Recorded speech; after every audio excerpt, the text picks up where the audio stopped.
नमस्ते दोस्तों, एक बार फिर से आपके अपने YouTube चैनल मेरी कहानियां पर स्वागत है। आज हम फिर से हाजिर हैं एक नई कहानी के साथ। मेरा नाम रिया है और मेरी उम्र 42 साल है। मैं उत्तर प्रदेश के वाराणसी शहर के एक पुराने मोहल्ले की रहने वाली हूँ। यह कहानी इसके बरसात के मौसम की है। मेरे पति अशोक जी के गुजर जाने के बाद मेरा बेटा अंकित और मैं इस पुराने घर में अकेले रह गए थे। इस घर में स्नानघर मेरे कमरे से बाहर आंगन के कोने में बना हुआ है। पिछले कुछ समय से मेरी आदत थी कि मैं रोज सुबह और शाम दोनों समय नहाया करती थी, पर जब भी मैं नहाने के लिए जाती मुझे एक अजीब सी बेचैनी महसूस होती थी। हमेशा लगता था जैसे कोई परछाई मुझे दरवाजे के पास से छुपकर देख रही हो। घर में मेरे बेटे अंकित के अलावा और कोई भी नहीं था और बाहर से कोई आ नहीं सकता था। 2-4 बार तो मुझे ऐसा लगा कि जैसे मुझे ही वहम हो रहा है, लेकिन फिर यकीन हो गया कि कोई न कोई गड़बड़ जरूर थी। लेकिन ये क्या, घर में तो सिर्फ मेरा जवान बेटा ही था और मैं अपने बेटे पर शक नहीं कर सकती थी। पर फिर मैंने ऐसी 2-4 हरकतें देखीं कि मुझे उस पर शक करने पर मजबूर होना पड़ा। और जब एक दिन मैंने उसकी गैर मौजूदगी में उसका फ़ोन उठाकर जांच की तो उसमें एक वीडियो थी। उस वीडियो को देखकर मेरे पैरों तले से ज़मीन ही निकल गई। वीडियो में साफ नजर आ रहा था कि जब मैं नहाने के लिए स्नानघर में जाती थी तो वो मेरी पीछे मुड़कर देखना। मैंने अपनी सारी जिंदगी अपने पति अशोक जी के साथ बहुत अच्छे तरीके से गुजारी थी। जब मेरी शादी हुई तो मैं बहुत कम उम्र की थी। शादी के 1 साल में ही मुझे बेटा हो गया। मैं अपने बेटे से सिर्फ 18 साल ही बड़ी थी, इसलिए ज्यादा बूढ़ी नहीं लगती थी। पर जब मेरा बेटा जवान हो गया तो मेरे पति इस दुनिया से चले गए। अब मेरे बेटे पर ही सारे घर का खर्चा आ गया था, लेकिन उसने तो इससे पहले कभी पैसे कमाए नहीं थे। वो तो अपनी मस्ती में रहता था। वो समझता था कि सारी जिंदगी मेरा बाप नौकरी करता रहेगा और सब कुछ ठीक चलता रहेगा। और जब ऐसा हुआ तो उसके बाद वो जैसे तैसे इस घर को चला तो रहा था। हमारा घर इतना बड़ा नहीं था, घर में सिर्फ 2 ही कमरे थे, पर बाहर आंगन बहुत बड़ा था। यह घर उस जमाने का बना हुआ था जब घरों में शौचालय नहीं बनाए जाते थे। ये तो बाद में मेरे पति ने घर में एक छोटा सा शौचालय बनवाया जो बिल्कुल कोने में था। पर यह शुक्र है कि घर में शौचालय बन गया था, क्योंकि बाहर जाना बहुत अजीब लगता था। वैसे भी अब तो वो जमाना गुजर चुका था। मेरी आदत थी कि मैं रोज नहाया करती थी, लेकिन जब से मेरे पति इस दुनिया से गए थे और मैं स्नानघर में नहाने के लिए जाती थी, मुझे ऐसा लगता था कि जैसे स्नानघर के अंदर कोई झांक रहा है। मुझे एक दिन ऐसा लगा और बाकायदा लगा तो मैं डर गई। मैंने आसपास देखा तो कोई भी नहीं था। मुझे लगा मेरा वहम है, लेकिन अगले दिन भी यही हुआ। मैं बड़ी परेशान हो गई थी। अब ये ऐसी बात थी कि मैं अपने बेटे को भी नहीं बता सकती थी। मेरा बेटा जवान था, उसका नाम अंकित था। वो बहुत ही ज्यादा खूबसूरत था, लेकिन उसने कभी मेहनत नहीं की थी और आजकल उसे मेहनत करनी पड़ रही थी, इसलिए बहुत चिड़चिड़ा लग रहा था। मैंने उसे नहीं बताया। रात को वो खुद मेरे पास आकर बैठ गया और कहने लगा, माँ, मैं बड़ा परेशान हूँ। सब कुछ कैसे होगा? हम तो 2 लोग हैं, लेकिन फिर भी इतने सारे खर्चे हैं। मुझे तो पता ही नहीं था कि बाबूजी इतना सब कुछ करते थे। मैं तो समझता था कि ये सब बहुत आसान है। अभी तो शुक्र है कि घर अपना है। मैंने कहा, बेटा, घर तो अपना है, लेकिन घर में भी बहुत सा काम है। अगर मरम्मत नहीं करवाई तो घर भी खराब हो जाएगा। वह अपना सिर पकड़कर बैठ गया और कहने लगा कि अब क्या करें। वैसे मेरे पास एक विचार है। आप मेरी शादी करा दो और लड़की वालों से कुछ रुपए मांग लो। उन पैसों से हम अपना काम भी कर लेंगे और मैं कोई कारोबार भी कर लूंगा, कोई व्यवसाय बना लूंगा। मैंने जब अपने बेटे के मुंह से ये बात सुनी तो मैंने उससे कहा, मैंने तुझे कभी ये सब नहीं सिखाया। ऐसे लड़की वालों से पैसे लेना कोई अच्छी बात नहीं है। तेरे बाबूजी ने मेरे माँ बाप से 1 रुपया नहीं लिया था और तू इस तरह से बात कर रहा है। मैंने उसे डांट दिया और कहा, मुझे ये सब कुछ अच्छा नहीं लगता। मैंने तेरी परवरिश ऐसी नहीं की कि तू इस तरह की बातें करे। किसी की बेटी को अपने घर लाना कोई आम बात नहीं होती। वो पूरी जीती जागती इंसान होती है, उसका ख्याल भी रखना होता है। तेरे बाबूजी बहुत अच्छे इंसान थे। मैं कहती हूँ कि तुम उनसे भी ज्यादा अच्छा बनकर दिखाओ। और तू है कि अभी ही लड़की के दहेज पर नजर टिकाए बैठा है कि वो अपने साथ कुछ पैसे ले आएगी तो मैं काम कर लूंगा। अरे तू खुद क्यों नहीं मेहनत करता? मेरे बेटे को मेरी ये बात बहुत बुरी लगी। जाहिर है उसे बुरी लगनी थी। वह कहने लगा, माँ, खर्चे बहुत ज्यादा हैं। मैं तो आपसे अपने दिल की बात कह रहा था, आपने तो मुझे इतना लंबा भाषण दे दिया। ठीक है, मत करवाओ मेरी शादी। मैंने कहा, तेरी शादी तब करवाऊंगी जब तू कोई पक्की नौकरी करेगा। वो इतना कहकर चला गया कि आजकल नौकरी नहीं मिलती, कोई न कोई जुगाड़ ही करना पड़ता है। मैंने कहा, ये जुगाड़ क्या होता है? तो कहने लगा कि जुगाड़ का मतलब है शीघ्रातिशीघ्र पैसे कमाना। मैंने कहा, ऐसे कभी कुछ नहीं हासिल होता, मेहनत करनी पड़ती है। अगले दिन मेरे पास एक औरत आ गई जो मेरी बहन बनी हुई थी और मेरे बेटे को उसी ने गोद में पहली दफा उठाया था जब वो पैदा हुआ था, क्योंकि वो एक दाई थी। आजकल रिश्ते वाली चाची भी बनी हुई थी। उसका नाम विमला था। उसने कहा, अंकित को कुछ समझाती क्यों नहीं हो? ये जिन लोगों के साथ उठता बैठता है वे लोग बिल्कुल भी अच्छे नहीं हैं। पता है इसके दोस्त ने क्या किया? तुझे बताऊंगी ना तो तू हैरान रह जाएगी, और मुझे तो लगता है कि तेरे बेटे ने भी यही सब किया है। मैंने कहा, क्या मतलब? उसने कहा, जो लोग इसके साथ ज्यादा उठते बैठते हैं उनमें से 2 लड़कों ने एक लड़की के साथ। वो बोल रही थी कि मैं पहले ही समझ गई। मैंने कहा, नहीं, तू झूठ बोल रही है। उसने कहा, हाँ, ऐसा ही हुआ है, और मैं क्यों झूठ बोलूंगी? सारे मोहल्ले को पता है। शुक्र कर कि तेरे बेटे पर अभी तक कोई बात नहीं आई। मैंने कहा, मेरा बेटा ऐसा नहीं कर सकता। उसने कहा, ये तो मुझे भी पता है कि शायद ऐसा नहीं कर सकता, लेकिन जब ऐसे बुरे बुरे लोगों के साथ रहेगा तो वे कल कुछ करेंगे और इल्जाम इस पर लगाकर बीच में से बच जाएंगे। वे सब तो बहुत अमीर हैं और हम गरीबों का क्या है? मेरी दोस्त की बात बिल्कुल ठीक थी। इस तरह के मामले में अमीर बच जाते हैं और गरीबों को पुलिस पकड़कर ले जाती है। लगता है इसी वजह से मेरा बेटा ऐसी बातें कर रहा था, कहता था जुगाड़ करेगा। ये जुगाड़ क्या होता है? उसने इस तरह की बातें कहाँ से सीख ली थीं? मुझे ये सब बिल्कुल पसंद नहीं था। के मौसम में सुबह सुबह मैं नहाने के लिए स्नान घर में गई तो नहाते हुए मुझे ऐसा लगा कि जैसे मेरे आसपास कोई खड़ा है। मैंने अपने मुंह पर साबुन लगा रखा था, इसलिए मैंने आंखें नहीं खोली। लेकिन आज तो हद ही हो गई। मुझे किसी की सांसों की आवाज आई, जैसे कोई सांस ले रहा हो। मैं घबरा गई और जल्दी जल्दी कपड़े पहनकर बाहर निकली। जैसे ही बाहर निकली, सामने मेरा बेटा खड़ा था। ऐसा लग रहा था कि कहीं से भागकर आया है। कहने लगा, क्या हुआ माँ? परेशान लग रही हो? मैंने कहा, मुझसे ज्यादा तो तू परेशान लग रहा है। क्या हुआ है? तो उसने कहा, नहीं, ऐसा कुछ नहीं है। आप बताओ क्या हो गया? मैं उसे क्या बताती? पर मैंने उससे पूछा, जब तू बाहर से आया तो तूने यहां से किसी को निकलते हुए देखा है क्या? वह कहने लगा, नहीं, इस बात का क्या मतलब है? क्या घर में कोई आदमी आया था क्या? इस घर में आदमी आने का मतलब समझती हैं आप? अगर ऐसा है तो मैं उसे जिंदा नहीं छोड़ूंगा। मैंने कहा, पहले पूरी बात तो सुन ले। मैंने उसे कहा कि मुझे ऐसा लगा कि जैसे कोई आसपास खड़ा है। मैंने उसे पूरी बात नहीं बताई क्योंकि मुझे शर्म आ रही थी। तो उसने कहा, नहीं, मैं बाहर से ही आया था, कोई भी नहीं था, न आंगन में कोई था, न इधर कोई था। अगर कोई नहीं था तो फिर मैंने जिसको महसूस किया वो कौन था? जो कोई भी था, इतनी जल्दी भाग नहीं सकता था। इसके बाद भी एक दफा ऐसा ही हुआ, और जैसे ही मैं स्नानघर से निकली तो बाहर मेरा बेटा खड़ा था।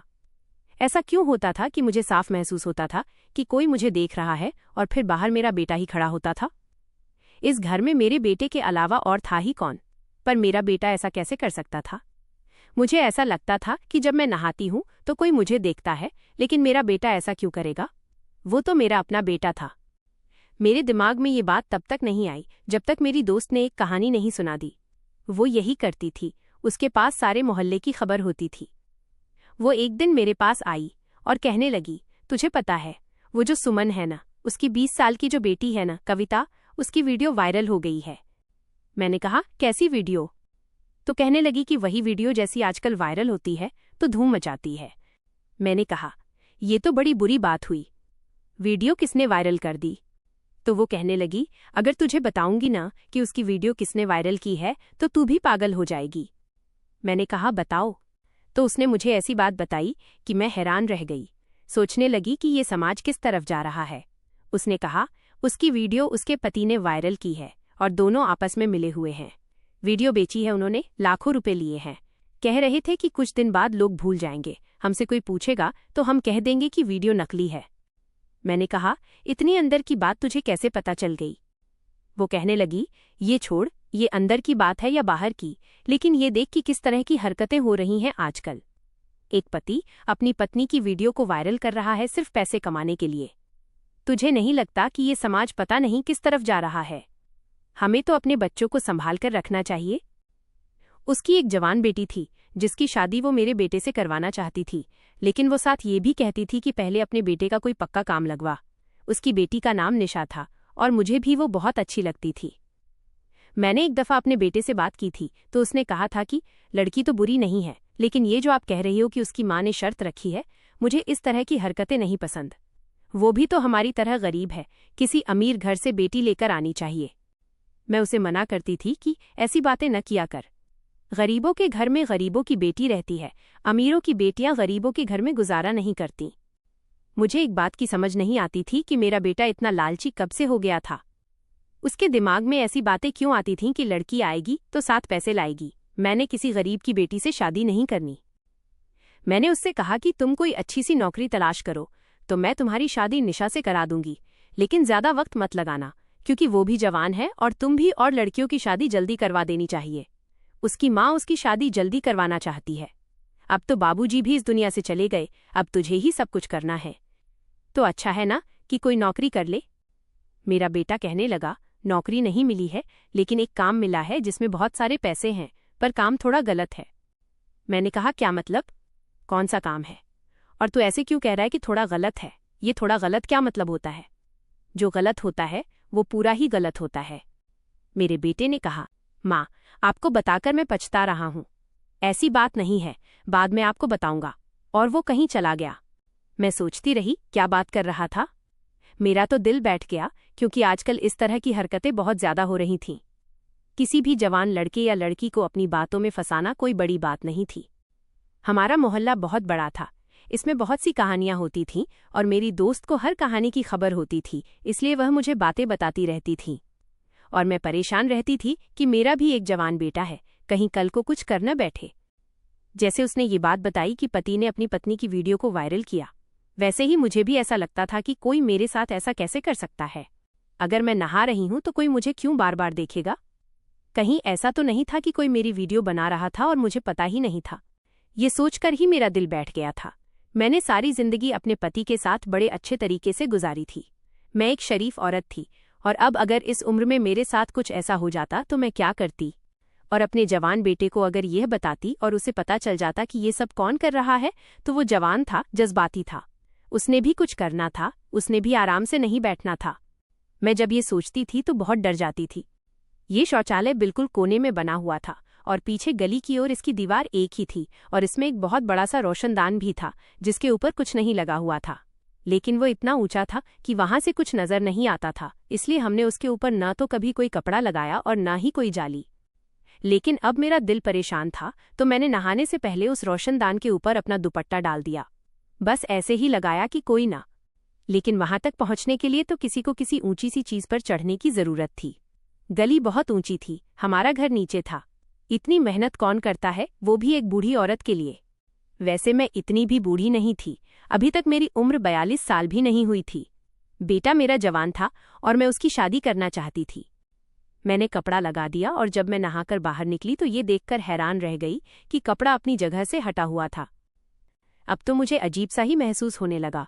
मुझे रोना आने लगा कि मेरे साथ ये क्या हो रहा है। मैंने तो किसी के साथ बुरा नहीं किया, क्या अपने बेटे को बता दूं?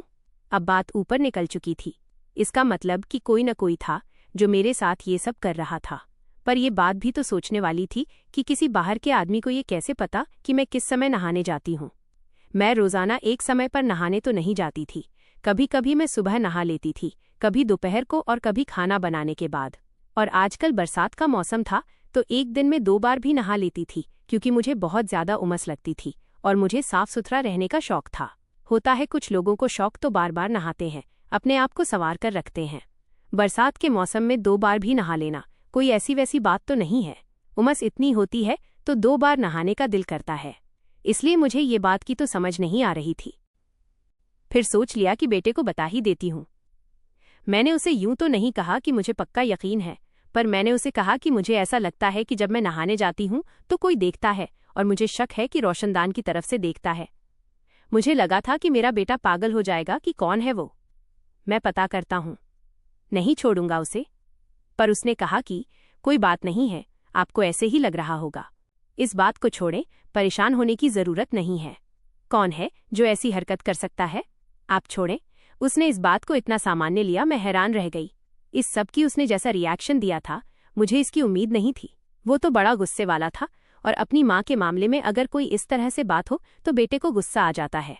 घर की औरतें तो आपकी इज्जत होती हैं, लेकिन वो बिल्कुल भी परेशान नहीं हुआ और मुझे ऐसा लगने लगा कि उसे परेशान होना चाहिए था। फिर उसने क्यों मुझसे नहीं कहा?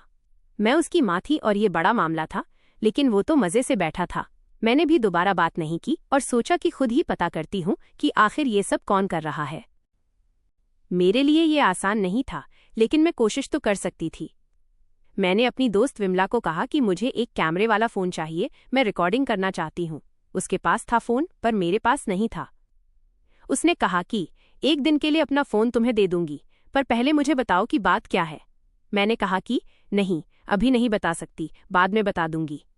मैं उस फ़ोन को स्नानघर में रखना चाहती थी और रोशनदान की तरफ कैमरे का मुंह करके देखना चाहती थी कि मुझे बाहर से कौन देखता है। मुझे ऐसा लग रहा था कि मैंने बहुत अच्छा विचार सोचा था।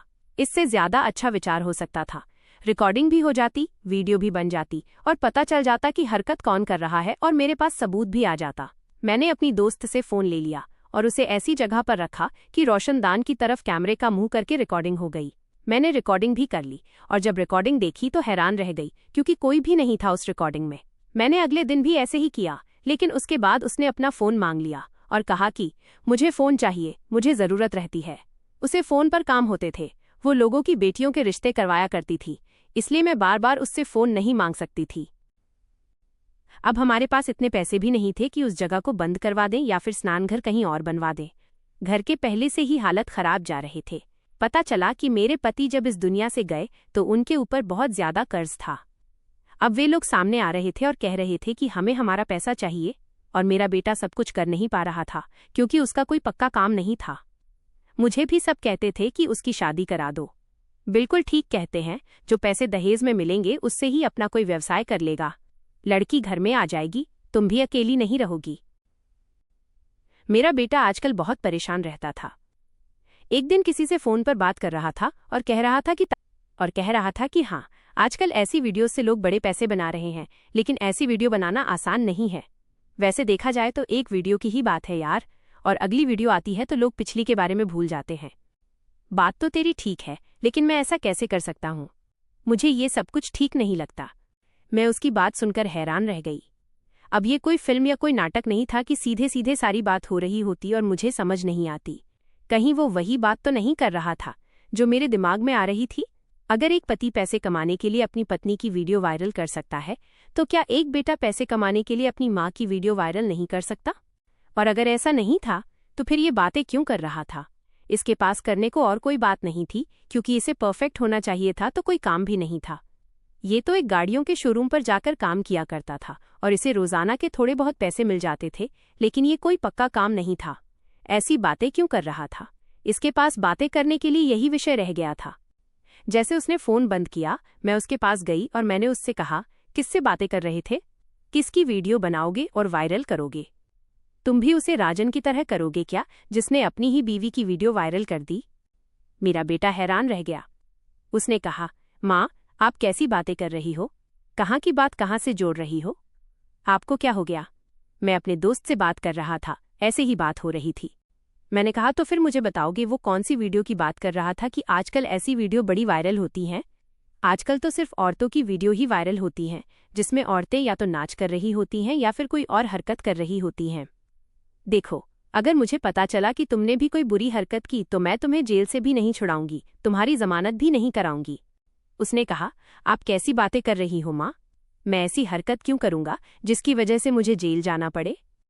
मैंने कहा कि मैंने तुम्हें कहा था कि मुझे ऐसा लगता है कि जब मैं नहाने जाती हूँ तो कोई बाहर से खड़ा होकर देखता है, उसके बारे में तुमने क्या किया? पहले तो वो घबरा गया और बाद में कहने लगा, मैंने भी आपको कहा था कि आपको वहम हो रहा है, ऐसा कुछ नहीं है। अब मुझे भी गुस्सा आ गया और मैंने उससे कहा, और अगर ऐसा होगा तो फिर तू क्या कर लेगा? क्या उखाड़ लेगा उस बंदे का? तुझे शर्म नहीं आती? तू एक दफा पुष्टि तो कर कि ऐसा है या नहीं। किसी से 4 पैसों का इंतजाम करके इस स्नानघर के रोशनदान को बंद करवा दे। यह इतना बड़ा रोशनदान है कि पूरा आदमी यहाँ से छलांग लगा सकता है। जब तेरे पिताजी ने शौचालय बनवाया था ना, तो तब जमाना ऐसा नहीं था। अगर इसकी छत नहीं भी होती तो भी कोई मसला नहीं था, लेकिन आजकल क्यों नहीं पता लोग क्या कर रहे हैं और समाज किस तरफ जा रहा है। मुझे तो ऐसा लगा था कि तू गुस्से से लाल पीला हो जाएगा और कुछ न कुछ जरूर करेगा, लेकिन तू तो कुछ भी नहीं कर रहा, हाथ पर हाथ रखकर बैठा है। मेरे बेटे ने अजीब सी बात कर दी। उसने कहा, अगर आपको ऐसा लगता है कि स्नानघर में जाते हुए आपको कोई देखता है तो फिर आप स्नानघर में न जाया करो। ऐसी उल्टी बात वही आदमी कर सकता जिसका दिमाग उलझा हुआ हो, और उसका दिमाग तेज उलझा हुआ था। ऐसे कैसे हो सकता था कि मैं स्नानघर में न जाऊं? बरसात का मौसम था। क्या मैं शौचालय में नहाती? मैं नहाती भी नहीं। मुझे तो नहाने का शौक था, साफ सुथरा रहने की आदत थी। मैं इसी बारे में सोचती रहती थी, और अब मुझे पता चल गया था कि मुझे क्या करना है। मुझे अपने बेटे पर नजर रखनी थी, क्योंकि इस घर में से और कोई भी नहीं था, और ऐसे कोई किसी के घर में नहीं आता। मैं तो हैरान थी कि मेरे बेटे को अचानक से क्या हो गया। वो तो छोटी छोटी बातों पर इतना गुस्सा करता था, लड़ने मरने को तैयार हो जाता था, लेकिन अब बिल्कुल सामान्य हो गया था। उधर निशा की माँ बार बार कहती थी कि मेरी बेटी तेरे बेटे को पसंद करती है, उसे कहो कि कोई अच्छी सी नौकरी कर ले ताकि इन दोनों की सगाई कर दें। लेकिन मैं क्या कहती? मेरे बेटे की तो आजकल मुझे खुद समझ नहीं आ रही कि वो किस तरफ जा रहा है। कल को किसी की बेटी की जिंदगी क्यों बर्बाद करती? लेकिन निशा भी पागल थी, जो अंकित से प्रेम कर बैठी थी, और मुझे लगता था कि अगर वाकई ऐसी बात है तो उसने किसी और से शादी नहीं करनी थी, चाहे उसे कुछ साल तक भी इंतजार करना पड़ता, क्योंकि वह मेरी दोस्त की इकलौती बेटी थी, और वो अपने घर में सबसे ज्यादा लाडली भी थी, और मुझे बहुत ज्यादा सुंदर भी लगती थी। एक मुसीबत तो नहीं थी मेरे सिर पर। अपने बेटे पर नजर तो रख रही थी, लेकिन नजर तब रखती ना जब वो ज्यादातर घर पर होता। आजकल तो वो घर से बाहर ही रहता था, लेकिन जब तक मैं खाना वगैरह नहीं बना रही थी तब तक घर में ही होता था। एक दिन मैं नहाने के लिए गई तो उसका फोन उसके कमरे में पड़ा था। पता नहीं मेरे दिमाग में क्या आया, मैंने कहा कि उसका फोन जांच करती हूँ कि इसके फोन में क्या है। आखिर मेरा बेटा है, मैं उसका फोन जांच कर सकती हूँ। लेकिन अगर उसने ताला लगाया होता तो फिर मैं क्या करती? जैसे ही मैंने फोन उठाकर ऑन किया तो पता चला कि उसने ताला नहीं लगाया है, न ही कोई पासवर्ड लगाया हुआ है। जाहिर है उसने सोचा होगा कि माँ से कुछ छुपाने की क्या जरूरत है, माँ को तो इन चीजों का पता भी नहीं है। लेकिन मैं इतनी भी बेवकूफ नहीं थी। मुझे पता था इन सारी चीजों का, और मैं कौन सा पुराने जमाने की औरत थी। मैंने गैलरी खोली तो उसमें एक वीडियो थी जिसे ऊपर से देखते ही मेरा दिल बैठ गया। जब मैंने उस वीडियो को खोला तो मेरे पैरों के नीचे से धरती निकल चुकी थी। वो वीडियो स्नानघर की थी, और साफ नजर आ रहा था कि उस वीडियो में क्या हो रहा था। एक दिन मैं नहाने के लिए गई तो उसका फोन उसके कमरे में पड़ा था। पता नहीं मेरे दिमाग में क्या आया, मैंने कहा कि उसका फोन जांच करती हूँ कि इसके फोन में क्या है। आखिर मेरा बेटा है, मैं उसका फोन जांच कर सकती हूँ। लेकिन अगर उसने ताला लगाया होता तो फिर मैं क्या करती? जैसे ही मैंने फोन उठाकर ऑन किया तो पता चला कि उसने ताला नहीं लगाया है, न ही कोई पासवर्ड लगाया हुआ है। जाहिर है उसने सोचा होगा कि माँ से कुछ छुपाने की क्या जरूरत है, माँ को तो इन चीजों का पता भी नहीं है। लेकिन मैं इतनी भी बेवकूफ नहीं थी। मुझे पता था इन सारी चीजों का, और मैं कौन सा पुराने जमाने की औरत थी। मैंने गैलरी खोली तो उसमें एक वीडियो थी जिसे ऊपर से देखते ही मेरा दिल बैठ गया। जब मैंने उस वीडियो को खोला तो मेरे पैरों के नीचे से धरती निकल चुकी थी। वो वीडियो स्नानघर की थी, और साफ नजर आ रहा था कि उस वीडियो में क्या हो रहा था। मेरी आंखों में आंसू आ गए, और मैं अजीब सी हालत में बार बार देख रही थी कि और भी वीडियो हैं, लेकिन एक ही वीडियो थी। मैं यही देख रही थी कि अचानक किसी ने मेरे कंधे पर हाथ रखा। मैं डर गई और बुरी तरह चौंक गई। पीछे मुड़कर देखा तो मेरा बेटा खड़ा था, और उसने देख लिया था कि उसका फोन मेरे हाथ में है, और मैं वीडियो भी देख चुकी हूँ। अब उसके चेहरे पर डर था, और मेरी आंखों में सिर्फ एक सवाल था, जो सवाल मैंने उससे पूछ ही लिया, और जवाब जानकर मैं हैरान रह गई। मैंने अपने बेटे की तरफ देखा, मेरी आंखों में आंसू थे। मैंने कहा, ये सब कुछ तूने कब किया, कैसे किया और क्यों किया? बता मुझे। वो भी रोने लगा। अब उसके भी आंसू आ गए, और गुस्से से उसके हाथ कांपने लगे। उसने कहा, प्रकाश की तरह उसी दिन किया जिस दिन आपने मुझे बताया था। आपको क्या लगता है कि मैं हाथ पर हाथ रखकर बैठा था? जब आपने कहा कि कोई आपको छुपकर देखता है तो मुझे बहुत ज्यादा गुस्सा आया था, लेकिन मेरा गुस्सा करना आपको अच्छा भी तो नहीं लगता। आप परेशान हो जाती, डर जाती। इसलिए मैंने सोच लिया था कि आपको कुछ नहीं बताऊंगा, लेकिन जो कोई भी ये सब कुछ कर रहा है उसे पकड़कर ही रहूंगा। इसलिए मैंने पहले ही एक छोटा कैमरा रोशनदान पर लगा दिया था, जिसका मुंह दूसरी तरफ था। उसमें आप तो दिखाई नहीं दी, लेकिन बाद में दिखाई दे गया। वो हमारे मोहल्ले का ही लड़का है, और उसी गली में खड़ा होता है। जैसे ही उसे पानी गिरने की आवाज आती है, वो समझ जाता है कि कोई अंदर आ गया, और अंदर झांकने की कोशिश करता है। मैंने उसका नाम और घर का पता भी मालूम कर लिया। उसका नाम रोहित है। दिल तो करता था कि सीधा उसके घर चला जाऊं और वहीं पर जाकर उसकी हड्डी पसली एक कर दूं, लेकिन अपने दोस्त से बात की तो उसने कहा कि इस तरह करने से कुछ नहीं होगा। हो सकता है उसने तुम्हारी माँ की कोई वीडियो बनाई हो जो उसके पास हो। पहले हमें उससे वीडियो निकलवानी होगी। उसी से बात कर रहा था। यही वो कह रहा था कि आजकल ऐसी वीडियोस बिकती हैं जब आपने मेरी बातें सुन ली थीं। मैंने मोहल्ले के कुछ लोगों से बात की है और हम उसे रंगे हाथों पकड़ेंगे। हम ऐसा करेंगे कि उसे ये लगेगा कि कोई स्नानघर में आ गया और नहाने लगा है, और जैसे ही वो अंदर की तरफ झांकने लगेगा उसे रंगे हाथों पकड़ लेंगे। अगर वैसे उसे कहेंगे कि तुम ये सब कुछ करते हो तो वो कभी भी नहीं मानेगा, लेकिन जब उसे रंगे हाथों पकड़ लेंगे तो वो सारे मोहल्ले के सामने पकड़ा जाएगा और उसके बाद कोई भी उसका साथ नहीं देगा। आपसे ज्यादा मुझे गुस्सा है, आपसे ज्यादा मैं बेचैन हूं उसे सीधा करने के लिए, लेकिन मुझे सब्र से काम लेना होगा क्योंकि हम उसे पकड़ना चाहते हैं और ऐसे लोगों को पकड़ना आसान नहीं है। आपको पता है, आपने कहा था कि एक लड़की की वीडियो वायरल हुई है, वो भी इसी ने की थी, लेकिन उसके पति पर लगा दिया था। कौन सा पति ऐसा कर सकता है, ये तो सोचने की बात है। लेकिन मोहल्ले वालों को बोलने के लिए जब कोई बात मिल जाती है तो वो उसे बात की कहानी बना देते हैं और फिर आगे पीछे का कुछ सोचते ही नहीं हैं। ये लड़का हमारे पूरे मोहल्ले का सबसे बिगड़ा हुआ लड़का है और इसने और भी बहुत सी लड़कियों को जलील करके रखा हुआ है। कभी लड़कियों को छेड़ता है तो कभी कुछ, लेकिन अब मेरे हाथों से नहीं बचेगा। मैं दिल ही दिल में सोचने लगी कि मैंने अपने निर्दोष बेटे को कितना बुरा समझा, पर मैंने भी बात नहीं बताई थी। वो मेरा अपना बेटा था, कोई गैर नहीं, तो फिर मेरे साथ ऐसा कैसे कर सकता था। पर मैं भी क्या करती। आजकल ये समाज किस तरफ जा रहा है ये हम सभी जानते हैं। पर मुझे अपने ऊपर बहुत गुस्सा आ रहा था। उसके बाद मेरे बेटे अंकित ने ऐसा ही किया। उसने बाकायदा योजना बनाई और जैसे ही वो लड़का रोहित दूसरी तरफ से रोशनदान के ऊपर ध्यान देने लगा उसने उसे पकड़ लिया। वो बड़ा चालाक था, उसने वहां से चढ़ने का जुगाड़ भी किया था। मोहल्ले के लोगों ने भी उसे देख लिया, जो काफी इज्जतदार थे और उम्र में बड़े भी थे, इन चीजों को समझते भी थे। उसके बाद सबने मिलकर उसकी पिटाई लगाई और फिर पुलिस के हवाले कर दिया। उसका मोबाइल वगैरह सब कुछ ले लिया गया, लेकिन पता चला कि मेरी कोई वीडियो नहीं थी, लेकिन और बहुत सी लड़कियों की वीडियो बनाई हुई थी। पुलिस ने कहा कि इसके ऊपर तो बहुत सारे केस बनते हैं, FIR करो, हम इसे छोड़ेंगे नहीं। उसके बाद मैंने वो रोशनदान भी बंद करवा दिया। बेटे की नौकरी भी लग गई और उसकी शादी निशा के साथ ही करवाने के बारे में सोचा। उनकी सगाई हो गई और अब शादी होने वाली है।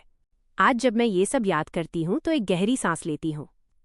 मेरी दोस्त विमला ने अनजाने में मेरे मन में अविश्वास का बीज बो दिया था। उस एक गलत फहमी ने मुझे अपने प्यारे बेटे के खिलाफ सोचने पर मजबूर कर दिया। मुझे ये एहसास हुआ कि आज के दौर में एक माँ को अपने बेटे पर शक करने से पहले 1000 बार सोचना चाहिए। समाज की बुराइयां अपनी जगह हैं, लेकिन मेरा संस्कार और लालन पालन मेरे बेटे की ईमानदारी का सबसे बड़ा प्रमाण था। खैर, ईश्वर की कृपा से सब कुछ ठीक हो गया। मेरा बेटा जल्द ही गृहस्थ जीवन में कदम रखेगा और मैं अब शांति से अपने स्नानघर में जा सकती हूँ। मेरी कहानी का उद्देश्य यही है कि हम खबरों पर नहीं, बल्कि अपने बच्चों पर भरोसा करें। दोस्तों, मेरी कहानियाँ चैनल की वीडियो कैसी लगी कमेंट करके ज़रूर बताएं। वीडियो को लाइक और चैनल को सब्सक्राइब ज़रूर करें।